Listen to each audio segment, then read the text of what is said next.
Hola, bienvenidos y bienvenidas una semana más a Ciclismo Evolutivo. Aprovechando el verano y la canícula, vengo con un episodio que va a ser un pelín diferente a lo normal, pero creo que os va a ser muy interesante. Por lo menos mientras hacía el guión pensaba en que va a ser uno de los mejores episodios del podcast. Quizás no, pero bueno, allá vamos con ello. Y es que hoy quiero hablaros de 7 enseñanzas que podemos extrapolar de la naturaleza al ciclismo.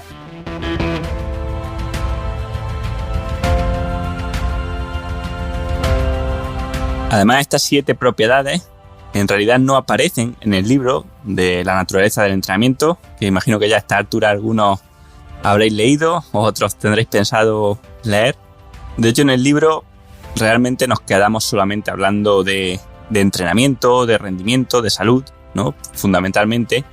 Y sí que en este podcast pues creo que podemos complementar con muchas cosas que quizá podrían haber ido en el libro, pero que por temas de espacio, pues obviamente no cupieron. Por temas de espacio y también pues por no salirnos en exceso de la temática del deporte. Por eso lo vamos a hacer en este episodio, pero no os preocupéis que no va a ser un episodio solamente de naturaleza o de biología o de ecosistemas, sino que vamos a aplicarlo y vamos a ver cómo las soluciones que la naturaleza da y genera para unos problemas determinados son totalmente aplicables para los seres humanos y para los deportistas en unos problemas y en unas situaciones que son mucho más parecidas de lo que pensamos, puesto que son hijas, están anidadas en los problemas y en las soluciones de la naturaleza. Así que bueno, dicho esto, vamos ya con el episodio. Aprendizaje número 1. Los problemas de uno son oportunidades para otros. Las especies encuentran su nicho ecológico en las condiciones donde simplemente otras no pueden hacerlo.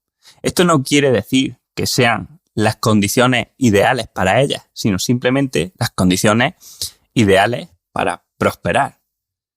Por ejemplo, hay plantas que viven en los desiertos, que viven en climas súper áridos, en climas súper fríos o súper calurosos, y esto no quiere decir que no puedan prosperar e incluso hacerlo mejor en otras condiciones ambientales más óptimas, entre comillas, pero en esas condiciones óptimas otras especies más fuertes y más competitivas la eliminan. Por poner ejemplos, el enebro, la sabina, son capaces de crecer incluso más en condiciones óptimas. Por ejemplo, en jardines botánicos se hacen grandes, se hacen árboles, pero en la naturaleza, en esas zonas de condiciones entre comillas más óptimas, ya hay otras especies que son más competitivas y que las expulsan de ese hábitat. Por tanto, los problemas de una son ventajas para otras. La que es capaz de aguantar un poco más las condiciones extremas es la que se impone y la que logra sobrevivir, ¿no? Por ejemplo, el frío elimina a las especies que son dominantes en el valle, la sequía y el calor, por ejemplo, elimina a la haya y a los robles para dar paso a la encina en el clima mediterráneo, o incluso las plagas, los incendios, los árboles muertos dan oportunidades nuevas a otras especies que, por ser más bajas o por ser más jóvenes, no tenían la oportunidad de crecer a la sombra de otras especies más dominantes. Así pues, en el ciclismo y en la vida, a menudo lo que pensamos que es malo acaba siendo bueno. Las crisis son oportunidades también para que se derrumben unas empresas y se construyan otras. Nuevas personas, nuevas ideas puedan tener otra vez los recursos suficientes para llegar arriba. En el ciclismo, las condiciones extremas, días de mucho frío, días de mucho calor, días de lluvia, dan oportunidades también a otras personas para tener rendimientos y resultados que quizás no podrían obtener con las condiciones ideales. Por tanto, cada problema, cada crisis, cada inconveniente puede ser a la vez una oportunidad. Ya depende de nosotros cómo lo interpretemos y cómo lo aprovechemos. Punto número 2. La importancia del hábitat. Una especie no se puede entender no se puede analizar y no se puede estudiar de forma separada al hábitat donde vive. El conjunto que tenemos que estudiar siempre es especie más hábitat. ¿Por qué? Porque sus comportamientos y sus acciones dependen del hábitat donde viva. Por ejemplo, el pino que tenemos aquí, el pino salgareño, el pino laricio, domina en la alta montaña, pero es casi una especie alóctona en la media montaña, donde debería haber encinar y donde está de repoblación. Lo mismo con el conejo, que es autóctono en España, aunque en algunas zonas casi no queda, y es, por ejemplo, una plaga en Australia, simplemente porque aquí ha estado siempre, tiene unos mecanismos compensatorios, como son plagas, virus, predadores, que allí no tiene y se reproduce de forma exponencial. Lógicamente, si cambia o se degrada el hábitat en el que vive una especie, también se degrada la especie. Como estamos viendo, por ejemplo, con la inevitable extinción a tiempo real del urogallo debido a la pérdida de los frescos bosques vírgenes en los que vive. Bueno, pero en realidad miento, porque sí que hay una especie que se estudia de forma separada al hábitat en el que vive. Esta especie no es ni más ni menos que el Homo sapiens, del cual se sacan sofisticados modelos sobre salud y el comportamiento humano sin tener en cuenta el entorno en el que vive cada persona, como si fuésemos totalmente independientes de este. Sin embargo, creo yo que no es lo mismo una persona que viva en una sociedad ancestral, en una llanura africana, en un pueblo o en una gran ciudad. Creo que, por ejemplo, vivir en un entorno lleno de ruido y de estrés hace que el funcionamiento, las conexiones entre las partes y las características de este ser humano sean diferentes a otro que viva en un entorno diferente. Como decíamos con el urogallo, la degradación del entorno afecta a la degradación de la especie. Por tanto, en un entorno donde cada vez tenemos más contaminación acústica, lumínica, por aerosoles, o sea, por partículas, estrés, comida chatarra, en fin, en un entorno tóxico para el ser humano, seguramente no somos los mismos seres humanos. Esto al final se extrapola a todo, ¿no? O sea, a nivel social, aunque tú tengas la genética de Tadej y Pogačar, si naces en las 3.000 viviendas, no vas a ser un gran campeón ciclista. Da igual, lo mismo que si naces en Nigeria. Por tanto, creo que debemos volver a considerarnos animales y tener en cuenta, a la hora de nuestro propio estudio, el hábitat en el que vivimos, que es una de las cosas más olvidadas y de las que más profundizamos en el libro para estudiar pues, el hábitat, el ambiente en el que se enclava ya no solo la persona, sino el entrenamiento de resistencia. Y es que nuestro hábitat, nuestro entorno, nuestra sociedad, nuestro ambiente, seguramente sea lo que más se relaciona tanto con nuestra salud como con nuestro poder adquisitivo, nuestros conocimientos, etc. El hábitat nos define, pero no le prestamos la suficiente atención. Creo que, por ejemplo, la gente se esfuerza demasiado en mierda, o sea, en comer sal del Himalaya, que si aguacate, que si gafas para la luz azul, o sea, un montón de cosas que en realidad son chorradas si no las implementamos dentro de un marco mucho mayor que englobe a todo lo demás. Y es que, como me dijo el otro día mi amigo Adrián Castillo, muchas de las cosas que hacemos son insignificantes dentro del mapa social que tenemos.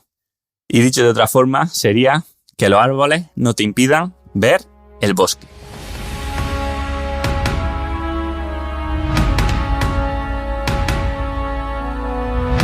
Tres. El poder del conjunto. Un ecosistema es mucho más que la suma de sus individuos de forma separada. Por ejemplo, un bosque es mucho más que la suma de los árboles y otras especies vegetales que lo habitan. El bosque, en su conjunto, es capaz de cambiar el clima, retiene más humedad, genera suelo fértil, sus temperaturas son más suaves y es capaz de adaptarse a diferentes estresores, crecer y perdurar en el tiempo. Mientras que un árbol o un conjunto aislado de árboles, como por ejemplo un pinar de repoblación, no puede hacerlo. Por tanto, no es lo mismo que haya más árboles a que haya más bosques, que es algo que mucha gente todavía no entiende. No es comparable los efectos de tener 2 millones de árboles a través de monocultivos que 2 millones de árboles a través de bosques. Esto es lo que define a los sistemas complejos, ¿no? Estas propiedades emergentes que hacen que el conjunto sea capaz de cosas muy superiores y muy diferentes a lo que podríamos esperar de la suma de sus partes. Y algo que tenemos que integrar en nuestros modelos mentales del mundo, porque si no, caemos en el error de separar estas estructuras y perder sus propiedades. Por ejemplo, una empresa de 100 personas es capaz de generar unos productos y unos servicios que serían impensables para 100 personas de forma separada. Y del mismo modo, un equipo ciclista o del deporte que sea es mucho más que la suma de sus individuos de forma aislada y es capaz de conseguir cosas que serían impensables sin organización.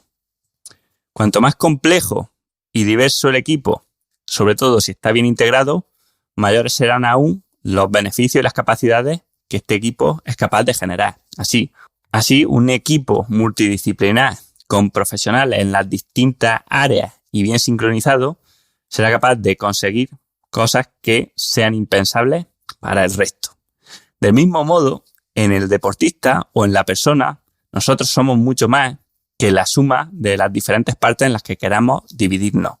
Creo que en el entrenamiento se intenta mucho separar al deportista en las diferentes adaptaciones que pueda conseguir o en sus diferentes estructuras, buscando entrenamientos para aumentar, por un lado, el volumen plasmático, por otro lado, adaptaciones relacionadas con la capacidad respiratoria, por otro lado, con la fuerza muscular, pensando que al unir todas estas adaptaciones, el conjunto que se formará será mejor. Pero esto no siempre tiene por qué, ya que el conjunto, la suma, es diferente y es más importante a la suma de las partes. Lo que tenemos que buscar es que el conjunto, el total de deportistas, sea mejor independientemente del impacto que esto tenga en cada parte de forma separada. 4. Todo tiene su función. Lo que quiere decir que no deberíamos quitar algo, un componente, una estructura del sistema, simplemente porque no nos guste, ¿vale? No podemos matar a los insectos porque nos parezcan feos, ya que el sistema colapsaría en el momento, y del mismo modo no podemos quitar las cosas que no nos gustan en nuestra vida o en el deporte porque cumplen su función. Por ejemplo, las derrotas y las decepciones tienen su función en la búsqueda de la excelencia. Sin estas no seríamos capaces de mejorar. Por tanto, que no nos gusten los malos momentos no significa que no sean necesarias. No podemos ser felices sin tener momentos tristes y necesitamos estar mal para saber cuándo estamos bien. El catabolismo es tan importante como el anabolismo. Una persona que siempre estuviese en un estado anabólico acabaría por desarrollar enfermedades degenerativas. Del mismo modo, las crisis y las catástrofes son tan importantes como los momentos de prosperidad, ya que las primeras eliminan lo débil y permiten que vengan estos momentos de prosperidad y que las cosas más útiles, más robustas, más eficaces se impongan. Y del mismo modo, obviamente, el decrecimiento es importante para el crecimiento y la muerte para que pueda permitirse la nueva vida a través de los nacimientos. Por eso, lo que nos dice este punto es que intentemos disfrutar también de lo que siempre se nos ha dicho, que es negativo o que no nos gusta, porque es solamente una parte más de las cosas que sí nos gustan, son inevitables, y eliminarlos artificialmente no hace más que agravar los problemas. Un mundo que de forma artificial sea estable, sin crisis, sin decrecimiento, sin muerte, sería un mundo que acabaría colapsando.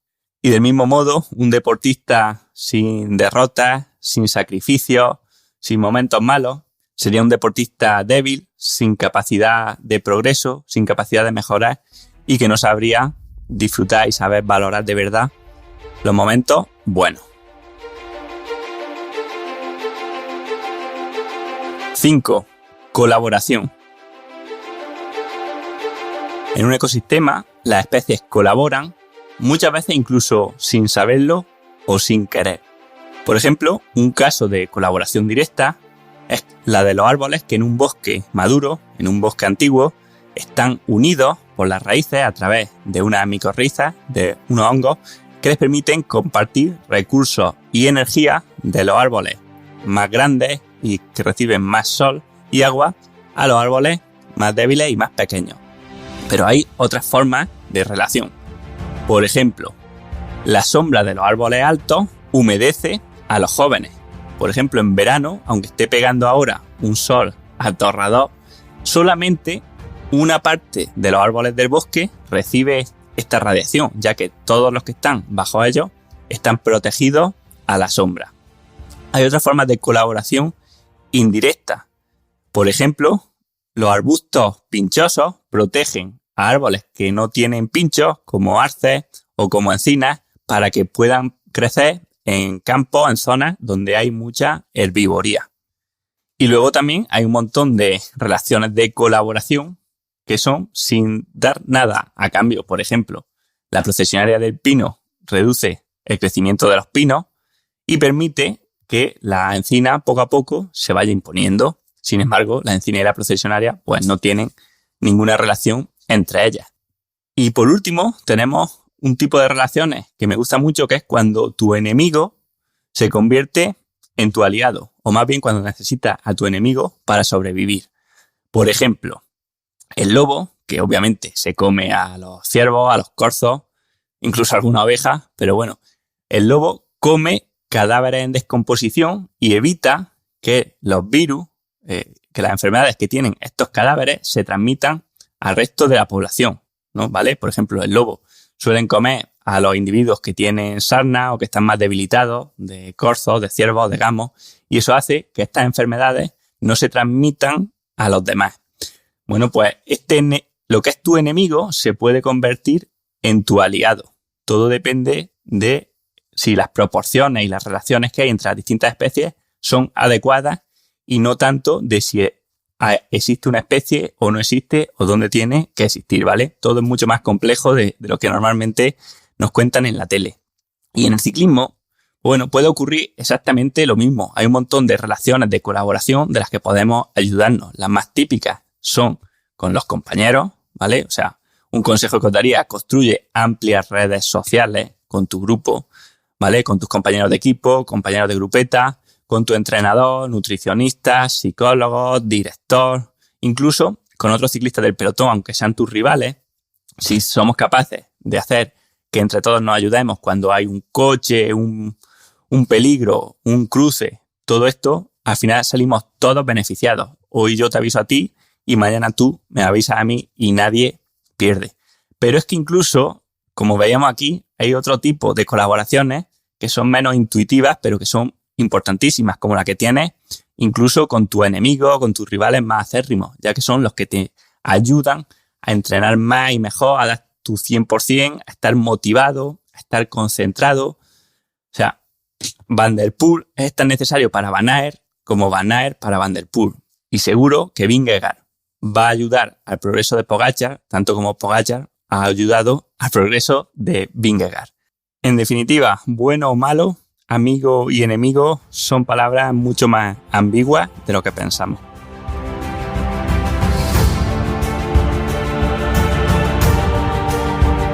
¡6! La variedad. Dentro de una misma especie, todos los individuos son ligeramente diferentes. Estas diferencias genéticas entre los distintos individuos de una población hacen que siempre haya cierta capacidad de adaptación ante distintos tipos de estresores. Así, dentro de, por ejemplo, los robles, habrá robles más adaptados a la sequía, otros que resisten mejor el frío o otros que resisten mejor el viento. Si viene un verano con mucha sequía, habrá los suficientes robles resistentes y adaptados al calor para que la masa de robles siga funcionando, siga en pie al año siguiente. Mientras que si todos fuesen idénticos, el más mínimo cambio en las condiciones los llevaría a la extinción. En los seres humanos, del mismo modo, sabemos que existen diferentes cronotipos, o sea, personas que están más activas a primera hora de la mañana, otras por la tarde, otras incluso por la noche, gente que de forma natural tiende a dormir antes o tiende a dormir después, o que le sientan mejor unos tipos de alimentos o macronutrientes o le sientan mejor otros.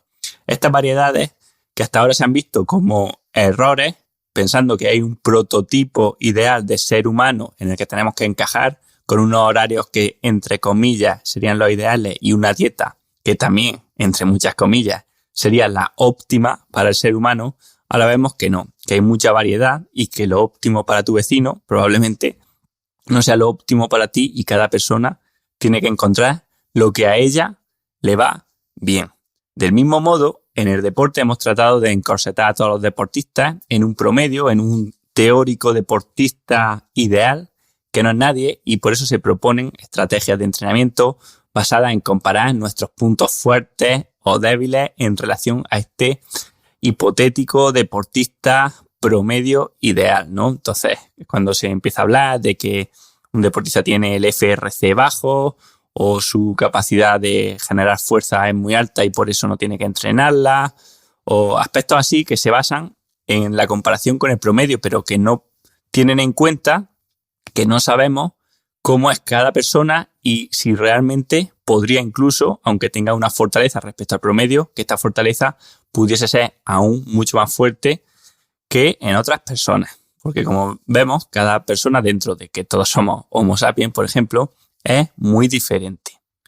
Hay que buscar, por tanto, con el entrenamiento, la diversidad, ya que el mejor deportista no es el más fuerte, sino el que mejor se adapta a las demandas de la tarea, el que tiene más recursos para solventar con éxito las demandas que se dan no solo dentro, sino fuera de la competición, ¿vale? Conocemos a muchos ciclistas o a muchos deportistas que son muy buenos sobre la bici, pero son muy malos gestionando las demandas que también conlleva el deporte de alto nivel fuera de la competición, que también requieren de ser capaz de ser una persona fuera de lo común cuando no estás pedaleando. Punto 7 y último, la competición infinita.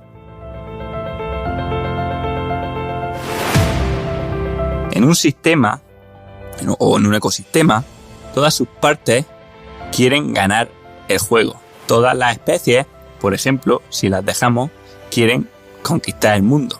Todas las especies se van a reproducir todo lo posible y crecer en sus poblaciones. Si no lo consiguen, no es porque no quieran, sino porque todas las demás especies conjuran para evitarlo. Por ejemplo, si los dejásemos, los corzos, los ciervos, los conejos tendrían hijos para, esparcirse por toda España. Pero esto es compensado por un aumento de la predación por el resto del sistema, ¿no? Por los seres humanos, los lobos, águilas o incluso virus. Y en fin, en un ecosistema sano con muchas especies, ninguna puede crecer demasiado porque su crecimiento es compensado con la batalla creciente que le dan todas las demás. Lo mismo ocurre con los países o con las empresas. Todos buscan la prosperidad máxima, el crecimiento máximo, y si no lo consiguen es precisamente porque la competencia también busca lo mismo, ¿no? Por tanto, los sistemas complejos, como los ecosistemas, se mantienen en estabilidad, en una estabilidad dinámica, gracias a que las diferentes estructuras del sistema, las diferentes partes o especies, tiran de su comportamiento en diferentes direcciones, haciendo que ninguna por sí sola sea capaz de generar un desequilibrio porque unas se compensan con otras. De hecho, incluso podríamos hablar de lo que llamo la maldición del ganador, y es que si una especie o una parte del sistema fuese capaz de ganar y de imponerse definitivamente, todas perderían. Si los lobos consiguiesen reproducirse tanto como para crecer de forma indefinida o de forma infinita, se quedarían sin presas y por tanto los propios lobos se extinguirían. Del mismo modo, si el ser humano sigue creciendo o acaba destruyendo al resto de especies, el propio ser humano se extinguiría. Por eso es un juego donde más vale no ganar y seguir jugando. ¿Qué nos dice esto de cara al deporte y de cara al ciclismo? Bueno, por un lado, nos dice que competir no solamente no es algo negativo o algo malo, como se nos intenta vender últimamente a través de la televisión o de algunos medios, sino que competir es necesario para que el sistema se mantenga sano y se mantenga en equilibrio. La competición es la que hace que los países, las estructuras, los ecosistemas, en fin, la vida en general se adapte y progrese, ¿vale? Sin competición, sin el deseo de mejorar, los sistemas se degradan, dejan de ser capaces de adaptarse a las nuevas necesidades de un mundo que sí es cambiante. Es más, es que estamos condenados a competir en todo lo que hagamos. Vivimos en un mundo que va hacia adelante y, como decía la Reina Roja en Alicia en el País de las Maravillas, si te paras, retrocedes. Para mantener el sitio donde estás, tienes que correr lo más fuerte que puedas. O sea, tienes que competir y dar tu 100% de ti mismo. Si no avanzas, retrocedes. Y también, por último, nos enseña que aunque competir es lo natural, o sea, competir por la supervivencia dentro de la tribu, dentro de la especie, dentro del ecosistema, dentro del mundo, competir no solamente es lo natural, sino que también perder es lo más común. O sea, todos tenemos que perder alguna vez para que el sistema siga funcionando.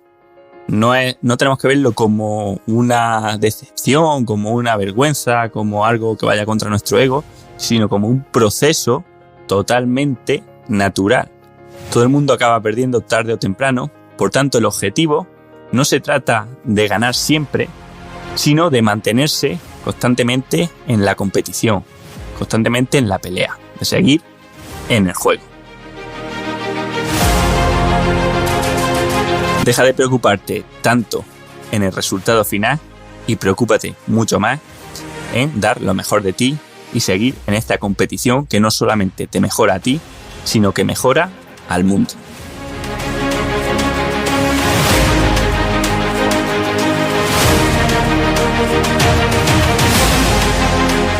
Y así, hasta aquí el episodio de hoy, que creo que ha sido personalmente uno de los episodios que más me gustan de todos los que he grabado, por lo menos por la complejidad que supone haber llegado a unir estos conceptos y estas ideas.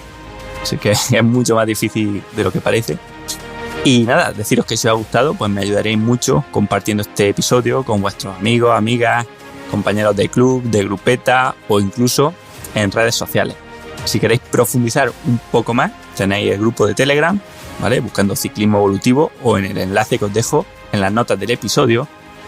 Y además, si os gusta todo esto, pues podéis profundizar mucho más y hacer que os explote la cabeza en el libro que he escrito y que recién ha salido, que se llama La naturaleza del entrenamiento, que podéis conseguir en Amazon y del cual también os dejo el link en las notas del episodio. Sin más, me despido. Yo soy Manu Solo Arjona y esto ha sido Ciclismo Evolutivo. Nos escuchamos la semana que viene.